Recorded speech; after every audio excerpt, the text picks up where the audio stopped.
जय श्री राम दोस्तों, आज के ब्लॉग में आपका बहुत बहुत स्वागत है। आज है हमारे डेली ब्लॉग्स का 259। भाई साहब क्या है, ये कबूतर उड़ ही नहीं रहे यार, हद है। 259वां व्लॉग और निकल चुके हैं हम अपने घर से ऑफिस के लिए।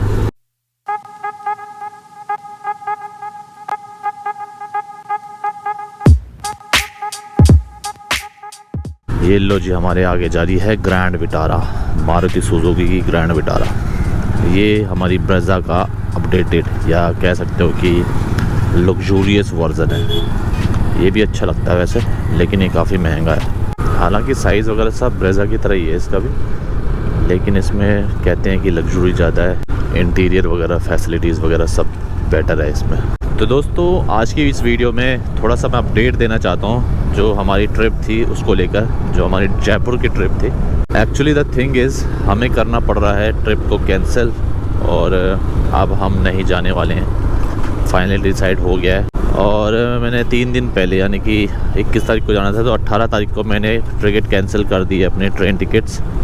वो हो सकता है रिफ़ंड जो भी होता होगा वो वापस आ जाएगा। और क्यों करा है वो मैं आपके साथ आगे डिस्कस करता हूँ। वैसे तो आपको अंदाज़ा लग ही गया होगा, लेकिन फिर भी हम आपके साथ शेयर करते हैं। थोड़ा सा यहाँ से बाहर निकलते हैं, ये उबड़ खाबड़। हाँ जी दोस्तों, तो अब बात करते हैं। सबसे पहले मैं आपको बताना चाहूँगा कि वैसे तो ये टाइम था आपके साथ आइटनरी शेयर करने का। हम लोग घूमने जाने वाले थे जयपुर, तो मैं सोच रहा था कि आपके साथ आइटनरी शेयर की जाए। तो वैसे तो हमारा बिल्कुल फिक्स था कि शनिवार को मेरे को रुक के, शनिवार और एतवार को छुट्टी, शनिवार को तो मैं छुट्टी ले रहा था और एतवार को हमें रुक के ना आराम से आइटनरी बनानी थी घर पे, दिव्या के साथ डिस्कस करके अच्छी तरीके से। लेकिन जैसे कि आपको पता ही होगा, लास्ट वीक हम चले गए थे गांव, जो मिस हैपनिंग हो गई थी हमारे परिवार में। एक्चुअली मेरा भतीजा एक्सपायर हो गया था, मेरे बड़े भाई के लड़का, छोटा लड़का उनका एक्सपायर हो गया था। तो इस वजह से हमें अर्जेंटली निकलना पड़ा और बहुत दिमाग ख़राब हो गया था। तो एक रीज़न तो ये, बहुत बड़ा रीज़न ये भी है कि मतलब मन सा नहीं हो रहा था जाने का ना, कि अभी रिसेंटली इतना सब कुछ हो गया और हम लोग घूमने जाएं, तो एक फीलिंग सी नहीं आ रही थी अंदर से, बेकार, मतलब सेंस नहीं करता वो चीज़ ना। इस वजह से हमने कैंसिल करा। और दूसरा रीज़न ये भी है कि भाई अगर हम एक बार के लिए मान लें कि हमने चलो होटल बुक कर लिया था और अपनी ट्रेन टिकट बुक कर ली थी, वो तो हमने कैंसिल करा ही दी, अब उसके बारे में ज़्यादा सोचना नहीं है। लेकिन जो हमने पैसा अरेंज करके रख रखा था ना, वो भी हमारा खर्च हो गया, तो वो भी एक सेकेंड रीज़न है। एक बार के लिए हम अगर सोचते कि भाई चले भी जाएँ, तो मैं ज़्यादा वीडियो बनाता नहीं। मैंने सोच रखा था मैं जाता वीडियो बनाता नहीं। तो ये जो रीज़न है ना, इसकी वजह से बिल्कुल भी मेरा मन नहीं हुआ। और इमीडिएटली मैंने गांव से आने के बाद एक अगले दिन, नेक्स्ट डे, हमने टिकट कैंसिल कर दी और डिसाइड किया कि चलो कोई नहीं, कभी बाद में देख लेंगे, लेकिन अभी फ़िलहाल के लिए तो नहीं जाना। तो फिर फाइनली हमने डिस्कस करके आपस में जो भी टिकट्स वगैरह थी सब कैंसिल कर दी और हमने डिसाइड किया कि चलो कोई बात नहीं यार, नहीं जाना तो नहीं जाना, घूमना वगैरह तो फिर बाद में कभी भी हो जाएगा। पूरे घर में ना हम लोगों का बहुत ही ज़्यादा दिमाग ख़राब हो रखा था। उस बच्चे के साथ ऐसा हुआ यार, बिल्कुल ही अननेचुरल, मतलब कोई सोच भी नहीं सकता कि ऐसा भी हो सकता है क्या। और वही है, भगवान की मर्ज़ी है भाई, क्या कर सकते हैं। 6-7 साल का था बस वो बच्चा, बहुत दुख होता है, लेकिन यही है विधि का विधान भाई, भगवान की मर्ज़ी के आगे कोई कुछ नहीं कर सकता। तो फिर इन सारी चीज़ों को मद्देनज़र रखते हुए हमने अपनी टिकट को किया कैंसिल और हमारी प्लान भी हमने पोस्टपोन कर दी। कैंसिल तो क्या ही है, ऐसा तो है नहीं कि भाई ख़त्म हो गया सब कुछ, कभी आगे प्लान कर लेंगे, इस साल नहीं तो नेक्स्ट ईयर, कोई दिक्कत नहीं है, वो सब होता रहेगा। Is a part of life है, आज नहीं तो कल, कल नहीं तो परसों, चलता ही रहेगा।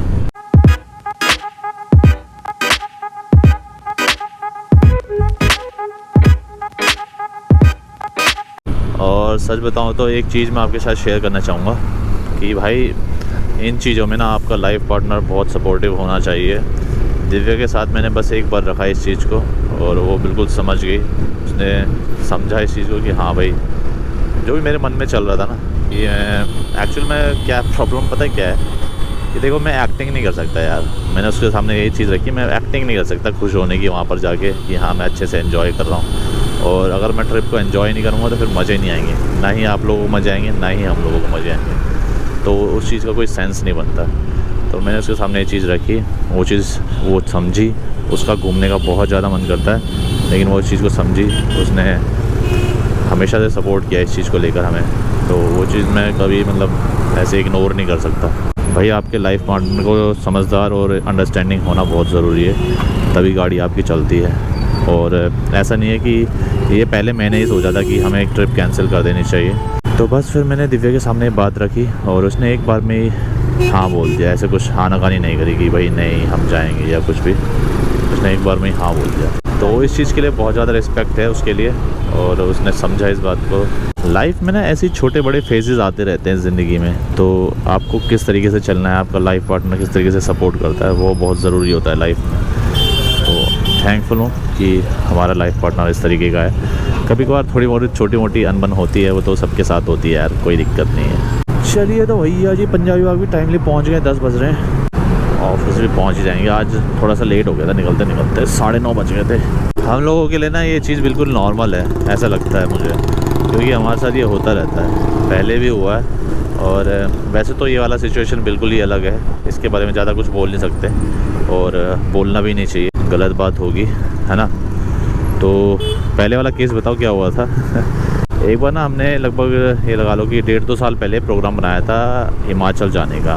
हुआ क्या था, हमने प्लान बनाया था मैक्लोडगंज जाने का हिमाचल में और धर्मशाला वगैरह घूमने का। तो हम लोग निकल गए थे, पता है आपको। हमने ट्रेन बुक नहीं करवाई थी क्योंकि वहाँ का सुना है कि ट्रेन इजीली मिल जाती है, तो हम लोग ना डायरेक्ट स्टेशन पे चले गए थे ट्रेन के लिए। तो ट्रेन हमने जैसे ही हमने टाइमिंग वाइमिंग पता लगा, हम लोग पहुँच गए, मतलब लगभग 15-20 मिनट पहले पहुँच गए थे हम टाइम से।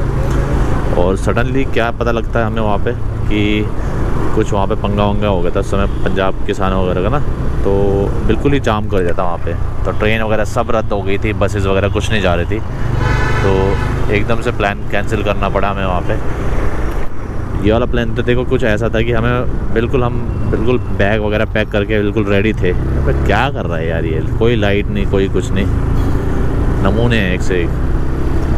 तो सारी चीज़ें हम पैक वैक करके चले गए थे, दिव्या और मैं। उस समय नव्या तो थी नहीं, तो हम चले गए। भाई साहब इतना दिमाग ख़राब हुआ तब, उस समय एक्चुअल में दिमाग ख़राब हुआ था। दिव्या भी कह रही कि यार हम जा नहीं पाए, ये वो फलाना फलाना। मैंने कहा जा भी नहीं सकते, अगर हम किसी न किसी तरीके से चले भी जाए ना। एक्चुअली हमारे ऑफिस में कुछ हिमाचल के लोग हैं, तो उनसे हमने डिस्कस किया, तो वो कह रहे थे कि तुम चंडीगढ़ तक चले जाओ, फिर चंडीगढ़ से ऐसे कर लेना वैसे कर लेना। मैंने कहा यार रहने दो, ऐसे नहीं करना, जो डायरेक्ट वाला हिसाब किताब है अगर वो होता है तो ठीक है, नहीं तो हम नहीं जाएंगे। उस समय थे हम यहाँ पे पुरानी दिल्ली में थे या सराय रोला में था, आई थिंक, मेरे को एग्जैक्टली याद नहीं है। तो वहाँ से हमने करी मेट्रो, हम लोग गए ISBT। मैंने दिव्या से कहा दिव्या अब घूमने तो जाना भाई, कहीं भी जाएँ घूमने जाएंगे, अब निकल पड़े हैं तो बैग वैग सब पैक करके हम निकल पड़े थे ना, क्योंकि तो अगर निकले हैं तो कहीं ना कहीं घूमने जाएंगे। तो हम लोग गए ISBT कश्मीरी गेट, वहाँ से हमने करी देहरादून की टिकट बस की, और बस पकड़ी और निकल गए देहरादून। मतलब बिल्कुल अनप्लान्ड ट्रिप थी वो, कुछ भी डिस्कस नहीं था, कुछ भी प्लान नहीं था, है ना। हमने प्लानिंग करी थी धर्मशाला वगैरह की, वहाँ की आइटनरी बनाई थी, तैयार करी थी, और हम चले गए देहरादून। और देहरादून का ऐसा है कि मैं काफ़ी टाइम से पहले से ही सोचता था कि देहरादून जाऊँगा, यहाँ घूमूँगा, वहाँ घूमूँगा। तो हमारा यही प्लान था, बिल्कुल यही वाला टाइम था। उस समय भी मेरा बर्थडे का ही टाइम था, 24 दिसंबर का ही टाइम था। 3-4 दिन की हमने छुट्टियाँ ली थी और फिर हम गए थे। तो हम गए देहरादून, और देहरादून में फिर हमने स्टे किया, बिल्कुल अनप्लान्ड, कोई पहले से फिक्स नहीं था कि होटल कौन सा लेना है, क्या लेना है। हम लोग वहाँ गए, मेरे ख्याल से रात के 1 या 2 बज रहे थे। हमको फॉर्चुनेटली एक होटल मिल भी गया, फिर हमने होटल किया। फिर हमने नेक्स्ट डे मॉर्निंग में मैंने और दिव्या ने वहाँ गए, एक बाइक हमने रेंट पे ली, फिर हम बाइक से घूमे मसूरी वगैरह देहरादून। तो एक तरीके से कह सकते हैं कि एक मेमोरेबल ट्रिप थी हमारी, और काफ़ी मज़े आए। ऐसा नहीं है कि हमने हिमाचल छोड़ा और देहरादून चले गए तो हमने गलत किया, बहुत मस्त ट्रिप थी भाई, बहुत मज़े आए थे वहाँ पे। तो कभी कभी ऐसा भी होता है भाई, और दिव्या को भी काफ़ी पसंद आई थी। हम लोग देहरादून पहली बार गए थे, तो हम वहाँ पर बहुत सारी जगह गए थे, मसूरी गए थे, रॉबर्ट्स केव गए थे, और हमने वहाँ पर भी जाना था FRI, लेकिन वहाँ ना जा नहीं पाए, वो बंद हो गया था। वहाँ पर मेरा रह गया, अभी सोच रहा हूँ कभी जाएंगे दोबारा तो ज़रूर जाएंगे वहाँ पे। FRI वो कॉलेज है जहाँ पे कई मूवीज़ की शूटिंग भी हुई है देहरादून में, अगर आपने देखा होगा, जैसे कि स्टूडेंट्स ऑफ द ईयर की शूटिंग हुई थी। बहुत बड़ा एक कॉलेज है, फॉरेस्ट रिसर्च इंस्टीट्यूट के नाम से जाना जाता है। तो गाइस बस यही था आज की वीडियो में, थोड़ा सा मैंने आपको पुरानी स्टोरी भी बता दी। चलिए कोई बात नहीं, हमारी ट्रिप कैंसिल हो चुकी है और अब हम नहीं जाने वाले हैं इस साल तो एटलीस्ट। चलिए कोई बात नहीं, घर में ही करेंगे सेलिब्रेशन अपने जन्मदिन का, बर्थडे का, जो भी हो सकेगा छोटा मोटा।